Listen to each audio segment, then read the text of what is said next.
So right after you eat these meals, you have energy. But the energy lasts a very short period of time, and you're hungry much sooner. And then you have to eat again, and then you have to eat again, and then you have to eat again. It is a lot cheaper to go eat fast food. I mean, definitely, you can buy a hamburger for cheaper than you can buy an apple. That's very sad, because you're telling me I have to pay more in order to eat healthy, and I can pay less in order to get fat and to make you rich, or for something that I might die off of. It's unbelievable. The poorest people in our country are the fattest people. We've done something completely wrong here.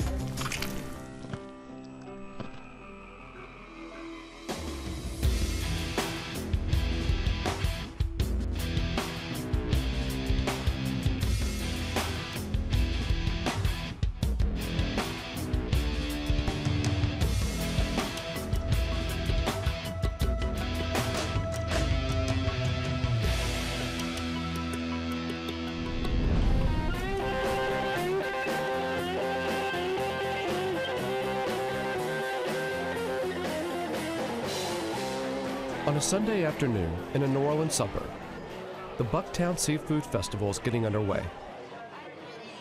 Bucktown is a tiny fishing village that has been here for more than 150 years. It was almost completely destroyed by Hurricane Katrina in 2005, but it hasn't lost its touch for what it does best. Food is a big part of the culture in New Orleans, and they tend to use a lot of deep-fried foods and heavy sauces. They'll tell you that while people in other places may eat to live, here, they actually live to eat.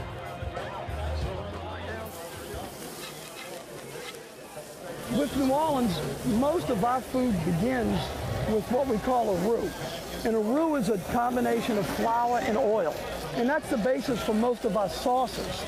And as a result, there's a lot of fat that's in the basic foods that we make, from the soups, the gumbos, to your etouffees.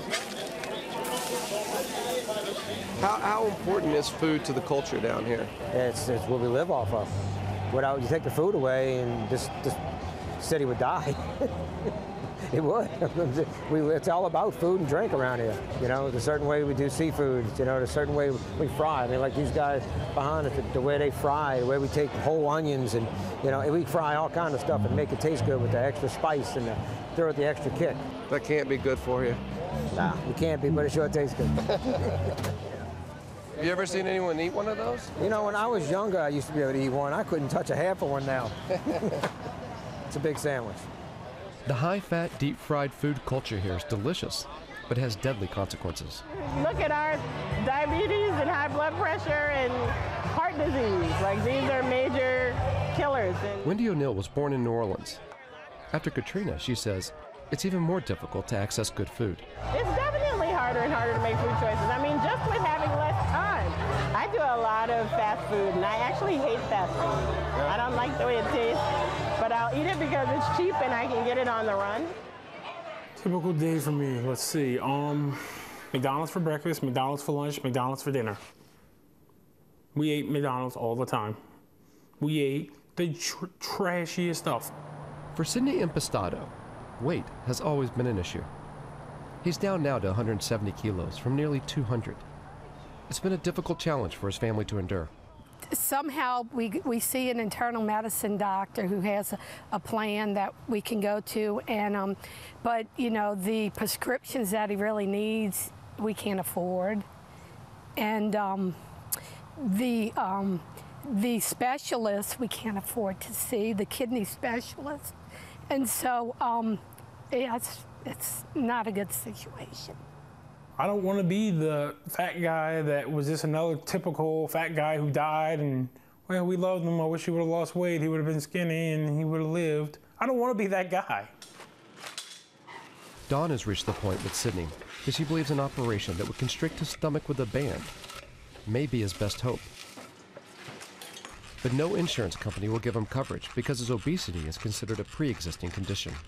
You know, it is a radical approach, but if he can't get it soon, his body will not be strong enough to even have that done. Don and Sidney aren't alone. Consider the facts.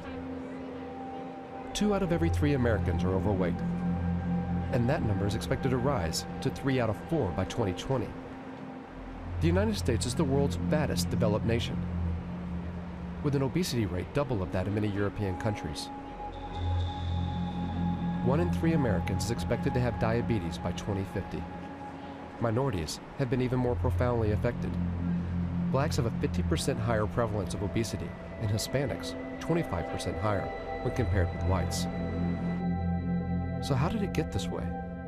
Obesity rates have been going up very rapidly in the United States, but really only since about 1980. Before that, they were constant for decades. A change in the way our federal agriculture policy worked, which went from paying farmers not to grow food to paying farmers to grow as much food as they possibly could.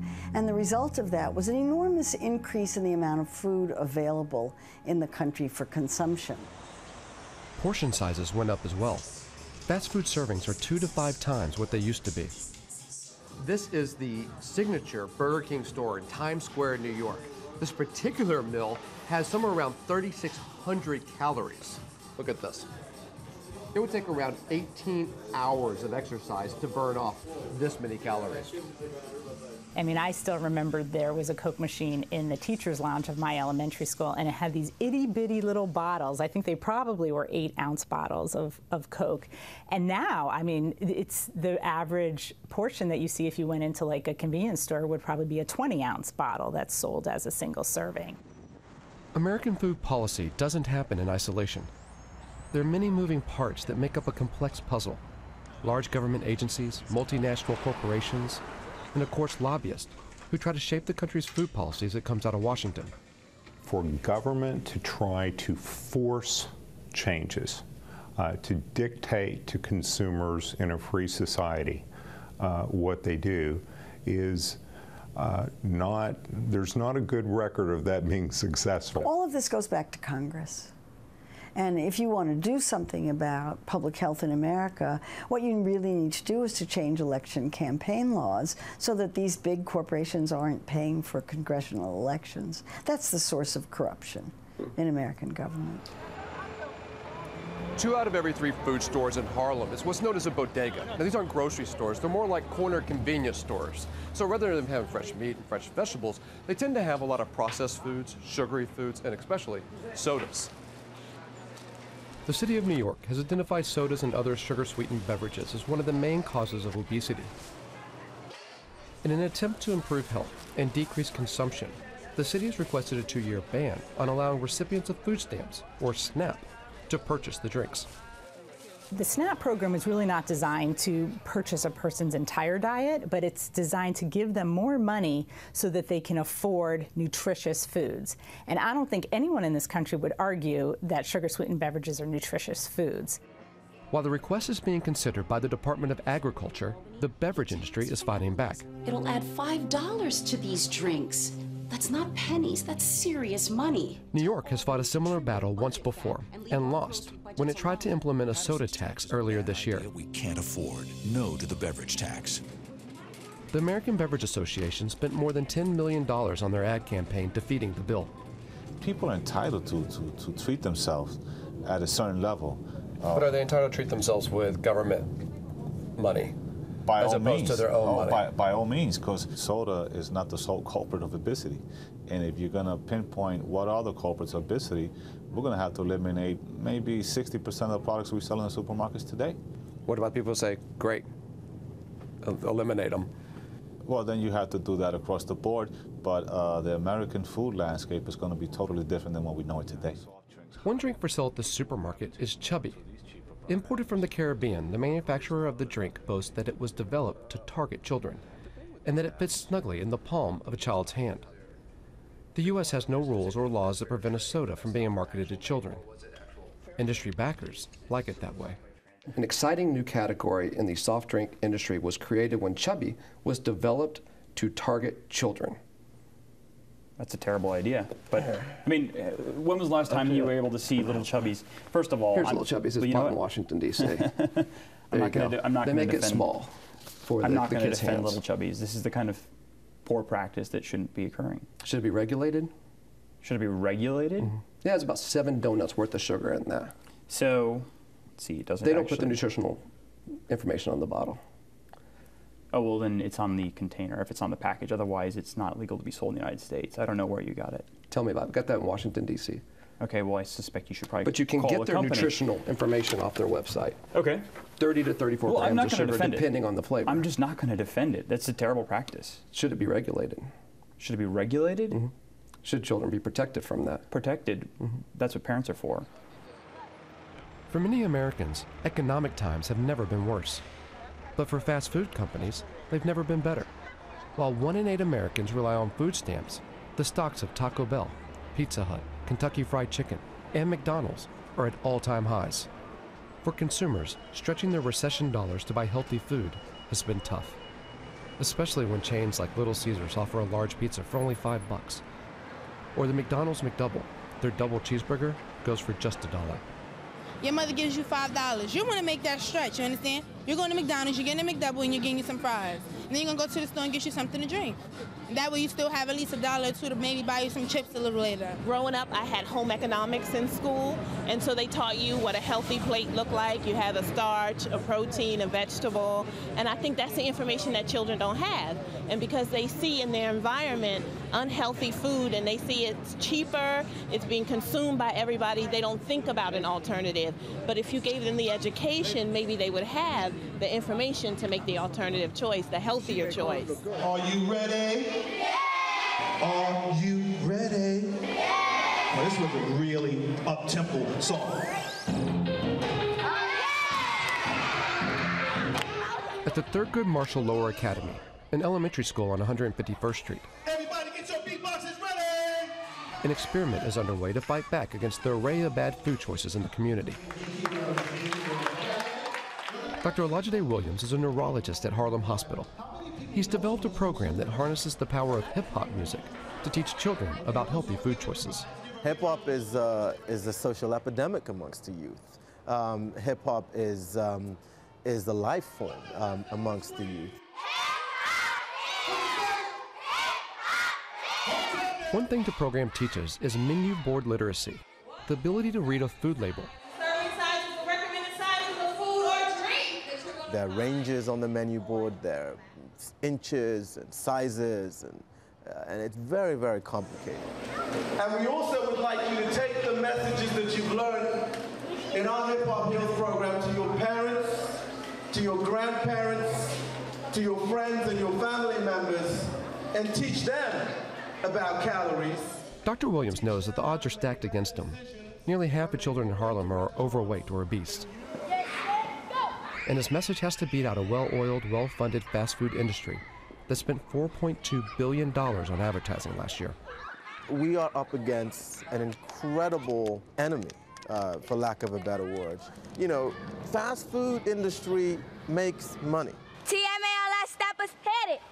We are one little small program trying to make a difference in our city, one block at a time, one street at a time, one neighborhood at a time. If we can succeed here in Harlem, we can pretty much succeed in any tough neighborhood across the world.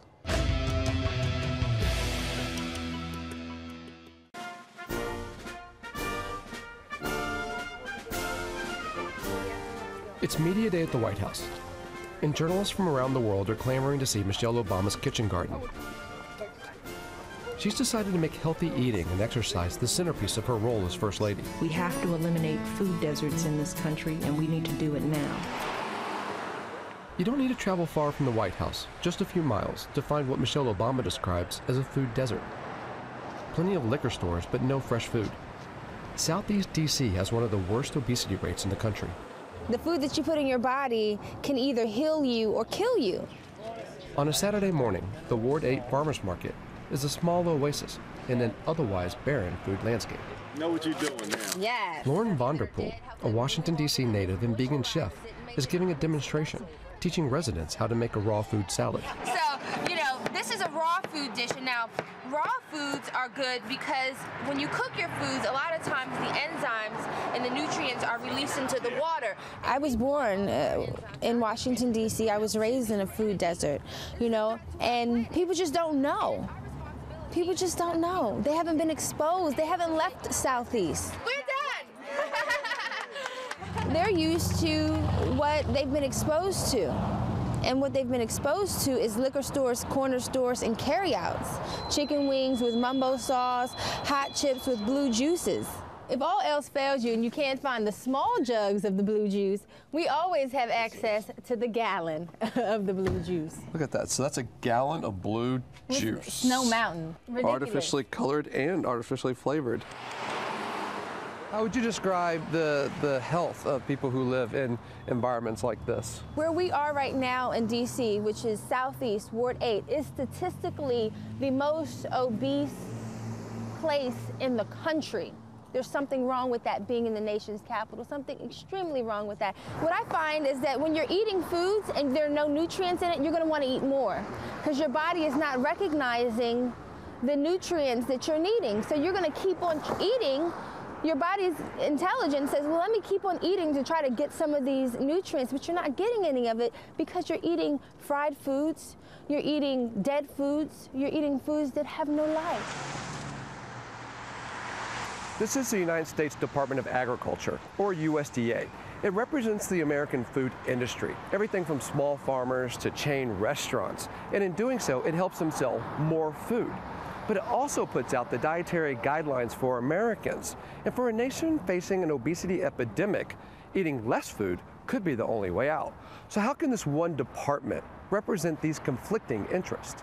The USDA, whose historic role has been to promote American agribusiness, is now also in the position of promoting healthful diets. And that was never a problem before obesity became a problem. It was only when dietary advice needed to change to encourage people to eat less that the USDA came into conflict. And those conflicts have played out over the years. Can you give an example? Well, the dietary guidelines for Americans, which is the advice that the government gives the people about what to eat, it never says eat less of anything. I worked very hard on setting up the first review process for those to be sure that scientific authorities were calling the shots. John Bodie was the Assistant Secretary of Agriculture for Food and Consumer Services during the 1980s. Now he's a lobbyist representing clients like Kraft Foods and McDonald's. It's what's known as the revolving door between the food industry and the government agencies meant to regulate it. For example, Michael Taylor was an executive at the agricultural giant Monsanto before taking a senior post at the Food and Drug Administration. Or Catherine Wotecki, who left the USDA in 2001 and later joined Mars, the candy company that makes Skittles and M&Ms, and then was brought back by President Obama this year to the USDA. And so the revolving door, that causes some concern. That's understandable. The notion that our government officials would one day be a government official and the next day basically selling their influence. And so stepping out for a year, I think that makes good sense. And is a year enough, though? I mean, don't you still have the relationships? Those restrictions have been extended, and so they're now longer. They're now longer? Yeah. Well, do you know what they are now? I'm sorry, I don't feel comfortable trying to recite what they are now. Listen up, America. The Cheesy Bites Pizza is back. In 2007, Pizza Hut came out with Cheesy Bites Pizza. As you'd expect, it's high in calories and saturated fat. What you may not suspect is that some of the support for it came from a surprising source, a trade group overseen by the USDA. Is there a conflict of interest when you're representing the cheese industry and you're representing the nutritional interest of Americans?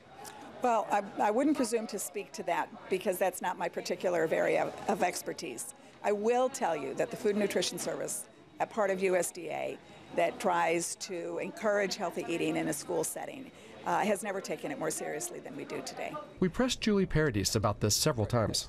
Okay. Thank you. I'm just not going to be able to answer that hard question. Today, the USDA is celebrating the opening of a salad bar at an elementary school in Washington, D.C. It's a step in the right direction for a school system that has one of the highest obesity rates in the country. 43% of the students here are either obese or overweight.